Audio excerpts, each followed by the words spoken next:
Bem-vindos a mais uma análise a fundo. Hoje, o material que temos em mãos nos leva para os bastidores de um mundo que parece muito técnico, mas que na verdade é o que sustenta a confiança em todo o mercado, a auditoria contábil. Exato. A nossa missão aqui é entender como um auditor, quase como um detetive financeiro, investiga as contas de uma empresa e chega a uma conclusão que pode mudar tudo. É isso mesmo. Vamos abrir a maleta de ferramentas desse detetive, sabe? Decifrar o código por trás dos vereditos dele. O objetivo é transformar esses termos tipo procedimentos substantivos ou opinião com ressalva em algo que faça sentido, mostrando a lógica por trás de cada passo. Certo. Então vamos começar pelo começo. O auditor não chega na empresa e, sai abrindo gavetas aleatoriamente, né? Existe um plano. Com certeza. O primeiro passo são os procedimentos de avaliação de risco. É o dever de casa do auditor. Entendi. Antes de qualquer teste, ele precisa entender o negócio, o setor, quem são os concorrentes e, principalmente, onde estão os pontos fracos. É um diagnóstico para saber onde focar a investigação. Faz todo sentido. Depois desse mapa inicial, aí a investigação começa para valer. E pelo que eu entendi, são duas grandes frentes. A primeira é quase como testar o sistema de segurança da casa, né? Perfeita analogia. Essa frente são os testes de controle. O auditor não está olhando para o dinheiro ainda. Ele está olhando para os processos que protegem o dinheiro. A política da empresa diz que toda compra acima de R$10 mil precisa de 2 assinaturas. O auditor vai pegar uma amostra e vai checar se a regra foi seguida. Ele quer saber se os controles funcionam na prática, sabe? Certo. Testar os processos. Mas mesmo com um processo bom, alguma coisa escapa.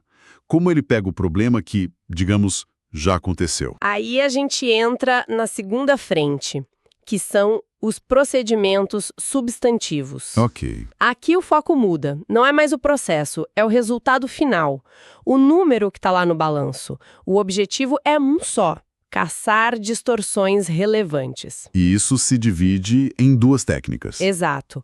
Os testes de detalhes, que é olhar a transação específica, o saldo da conta, e os procedimentos analíticos substantivos, que é uma visão mais panorâmica, buscando se os números conversam entre si. E é para executar tudo isso que ele abre aquela maleta de ferramentas que a gente falou no início. O material lista 7 instrumentos principais. É quase o cinto de utilidades de um detetive. Exatamente. E a arte da auditoria é saber qual ferramenta usar em cada situação. A primeira é a inspeção. Que é? É o ato de ver com os próprios olhos. Pode ser um documento, um contrato ou até um ativo físico. O auditor quer confirmar se o caminhão que está na contabilidade realmente existe lá no pátio. E tem também a observação, que parece parecido, mas tem uma diferença crucial, né? Total. Na inspeção, o auditor olha para um objeto, uma coisa. Na observação, ele assiste a um processo sendo executado por outra pessoa. O exemplo clássico é acompanhar a contagem de estoque. Ah, entendi. Ele fica lá olhando os funcionários contarem. Isso. Ele está lá para ver se o processo que a empresa descreveu é o que realmente acontece na prática. Certo. E se ele desconfiar de algo, tipo uma alta de vendas que parece estranha? Aí entram os procedimentos analíticos. Ele vai cruzar informações para ver se a história fecha. Por exemplo, as vendas subiram 30%, mas o custo com frete caiu 10%. Isso, acende um alerta. Os números não matem. Não batem. Ou ele pode usar a indagação, que é simplesmente perguntar. É uma ferramenta, mas é a evidência mais fraca, né? Porque depende do que as pessoas falam. E para os números mesmo, tem ferramentas mais diretas, imagina? Sim, o recálculo, que é basicamente refazer a conta, e a reexecução. E aqui tem uma pegadinha que o material destaca bem, que é a diferença entre reexecução e observação. Certo, na observação ele só assiste. E na reexecução... Na reexecução, o auditor arregaça as mangas e faz o trabalho ele mesmo. Ele não assiste a conciliação bancária ser feita. Ele pega os extratos e faz a conciliação do zero. A qualidade da evidência aí é outra. Gigantesca. Observar prova que o controle pode funcionar. Reexecutar prova que o resultado daquele controle é confiável. Em áreas de alto risco, ele não vai só assistir, ele vai ter que colocar a mão na massa. A sétima ferramenta parece uma das mais fortes, a confirmação externa. É quando o auditor fura a bolha da empresa, é isso? Perfeito. Ele pede para um terceiro, um banco, um cliente, confirmar uma informação diretamente para ele, sem passar pela empresa. É uma evidência muito forte porque vem de uma fonte independente. Entendi. E o que acontece se a diretoria da empresa fala: não quero que você contate nosso cliente para confirmar essa dívida. Isso não soa como um alarme de incêndio? Gigantesco. Isso é o que a gente chama de limitação de escopo. A empresa está impedindo o auditor de obter a evidência que ele precisa. É uma das situações mais sérias e tem consequências diretas no relatório final, como a gente vai ver. Ok, então o detetive usou as ferramentas, coletou as pistas, agora vem o momento do tribunal, o relatório. Como ele transforma essa montanha de evidências em uma opinião? É a hora da verdade. O melhor cenário possível é a opinião não modificada. A antiga opinião sem ressalva. O selo de aprovação. Exato. Significa que, na visão do auditor, as demonstrações estão corretas, em todos os aspectos relevantes. A casa está em ordem. Mas nem sempre é assim. Quando tem problema, a opinião muda. E o material mostra uma matriz de decisão, tipo um fluxograma que o auditor segue. E essa lógica é o ponto central. Tudo depende da resposta a duas perguntas. A primeira é sobre a natureza do problema. O que eu encontrei foi uma distorção relevante, um erro mesmo, ou o meu problema foi uma impossibilidade de obter evidência? Essa é a primeira pergunta. E a segunda? A segunda é sobre a extensão do impacto. Esse problema que eu achei é relevante, mas não generalizado. Ou seja, afeta um ponto, mas o resto está ok. Ou o problema é relevante e generalizado, tipo, contamina tudo. Essa distinção entre generalizado e não generalizado parece um pouco subjetiva. Quem bate o martelo sobre isso? Ótimo ponto. É aqui que entra o chamado julgamento profissional do auditor. Não tem uma fórmula. Um erro de 1 milhão numa empresa que fatura bilhões pode não ser generalizado. O mesmo erro numa empresa pequena pode ser, porque muda toda a percepção sobre a saúde dela. O contexto é tudo, sabe? Entendi. Então vamos cruzar as duas perguntas.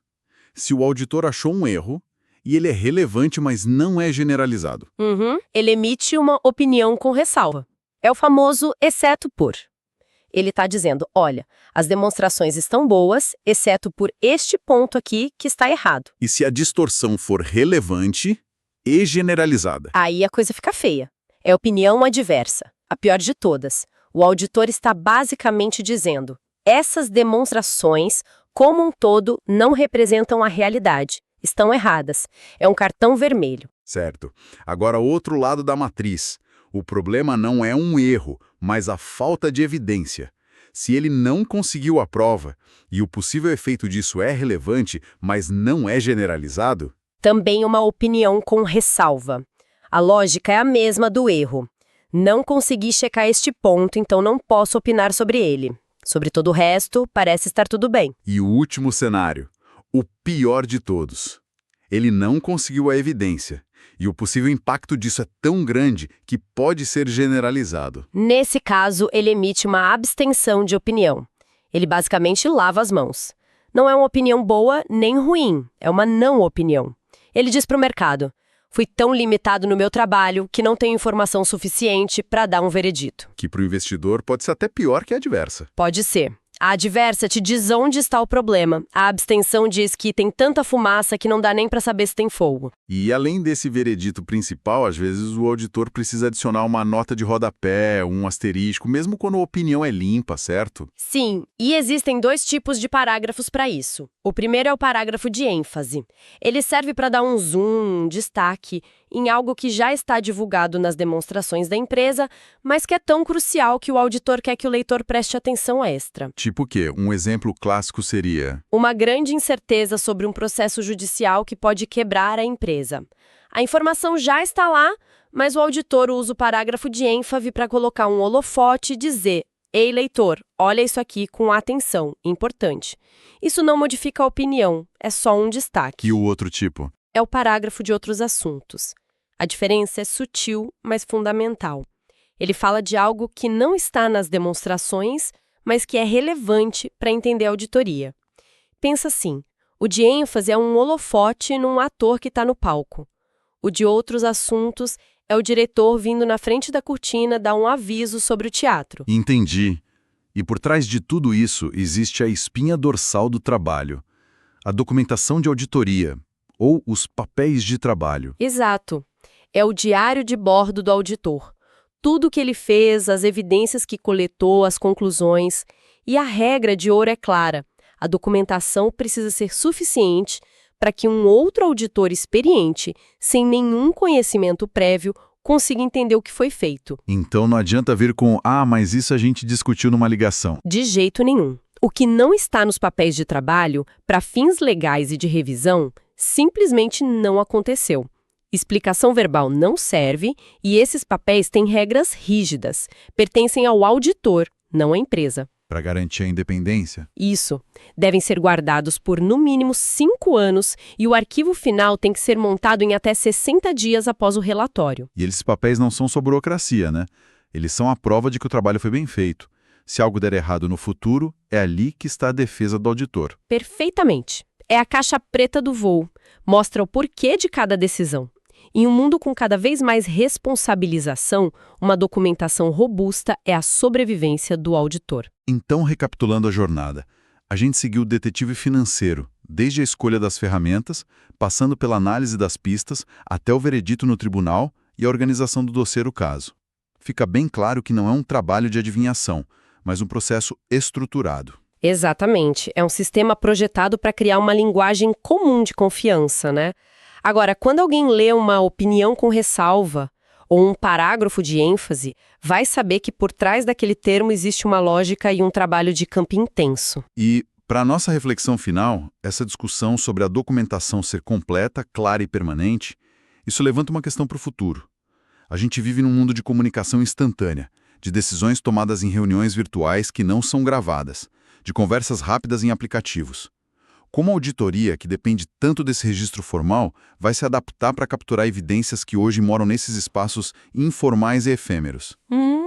O próximo grande desafio talvez não seja encontrar o erro nos livros, mas sim na nuvem de conversas que nunca viraram um documento formal.